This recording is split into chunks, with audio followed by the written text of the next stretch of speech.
So riding season just ended for most of you. Don't just park your bike in the garage and forget about it. Doing that is a sure way to find a few nasty surprises next riding season. Winterizing your classic Japanese motorcycle gets you ready for hibernation, so it'll come roaring back to life in the spring. Here are a few quick tips to get your bike ready for the winter.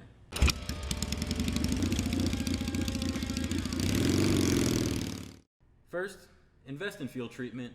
Draining all the fuel out of a gas tank and leaving it to sit over the winter can allow oxidation to occur inside of the tank. And filling the tank prevents rust, but it brings its own problems: varnish. The oxidized gas mixture can gum up in the jets and needles in the carbs and leave a layer of varnish in the entire fuel system. But Fuel Stabilizer easily solves that problem. Fuel Stabilizer is a chemical treatment that slows the oxidation process in fuel. And just make sure to add it nearly to an empty tank. Don't forget to turn off the fuel petcocks as well. Also take a minute and drain the float bows. Next, change the motor oil. Replacing old motor oil prior to winter storage is a preventative action, but it's one step that you should not skip. Have the necessary amount of oil for your bike and a brand new oil filter on hand. So go ahead and allow the oil to fully drain and install the correct type and amount of oil after you exchange the oil filter. Remember to recycle the old oil. Check or change spark plugs and air filter. Removing and reading the spark plug can be a great way to determine your engine's overall operating condition. Obviously, finding any oil on a spark plug is bad, but also look for blistered or cracked insulation, discolored or malformed electrodes, or anything else out of the ordinary. Carbon buildup is normal, but consider changing the plugs even if they're lightly coated. Inspect the air filter and replace it if necessary as well. Clean its housing inside and out, and don't be shy to do a preventive replacement, especially if the bike operates in dusty conditions. The whole goal so far has been to ensure an easy start in the spring, and the air filter is a cheap insurance policy. Check all the fluids. Inspect the antifreeze and brake fluid levels and examine the condition of each. Obviously, antifreeze is critical for liquid-cooled bikes kept outdoors. If you're unsure whether the coolant was properly mixed, flush the system and replace the coolant.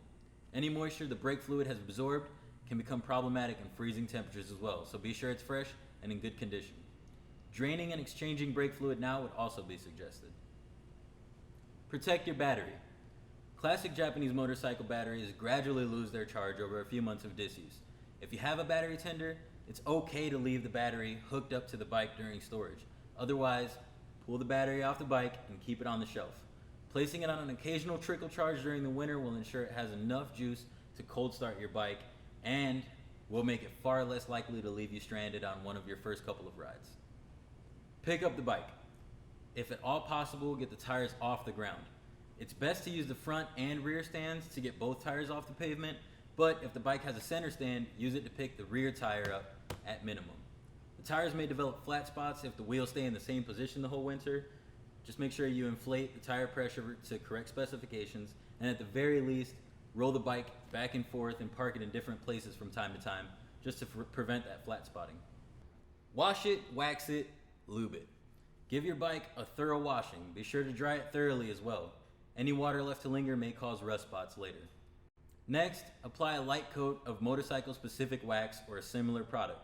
There's no need to worry about excess product running off like there is when the bike is being ridden regularly, so use protective products liberally. Pay extra attention to painted parts and chrome, especially the fork tubes. Be certain no grime or bug guts remain to eat the surfaces. Use a petroleum lubricant to coat all the cables. A cable lubricating tool will make the job easier.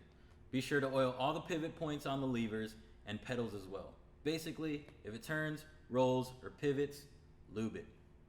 When springtime finally rolls around and everything is operating as it should, you'll be glad you took the time out to do a thorough job. Cover it. Whether the bike is to be stored in the garage or outdoors, invest in a quality motorcycle cover. It'll keep the moisture and debris off the bike's exterior, but it'll also prevent the lubricants you use from evaporating. In a garage, the bike cover and an additional old blanket underneath the cover will assist in keeping the bike safe from accidents. Your classic Japanese motorcycle restoration was a labor of love and an investment. Protect it.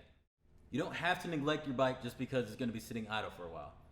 The winter months, when snow and salt muck up the road and it's too cold to ride safely, are the perfect time to tackle any neglected repairs. So, get your classic Japanese motorcycle looking and running its best while there's nothing but time. With a fully restored and winterized bike, You'll be ready for those first crisp rides come spring. Thanks for watching. Don't forget to like and subscribe. Go ride.